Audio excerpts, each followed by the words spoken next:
فرمایا من سلم المسلمون من لسانہ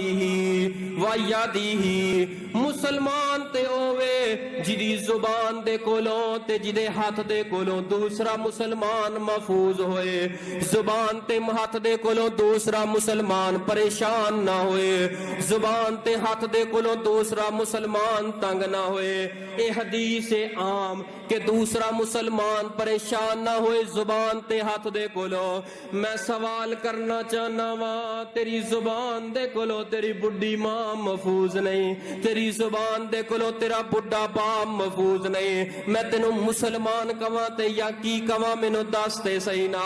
اپنے ہی من میں ڈوب کر پا جا سراغ زندگی، تو میرا نہیں بنتا تو نہ بن، اپنا تو بن۔ اپنے ہی من دے اندر ڈوب کے اپنے آپ تے ہی خیال کر لے، او مسلمان بندہ نہیں جڑا کسے مسلمان پائی نو تنگ کرے زبان دے نال، مسلمان پائی نو تنگ کرے ہاتھ دے نال۔ میں انہوں مسلمان کیویں کواں جڑا دن رات اپنی ماں نو بریا کہندا ہے، اپنے بڈھے باپ نو بریا کہندا ہے، اپنی بیوی نو کدی رنگ دے تانے، کدی قد دے تانے، کدی جہیز دے تانے، کدی ماں دے تانے، کدی باپ دے تانے، کدی پہنا تے کدی پراواں دے تانے۔ اج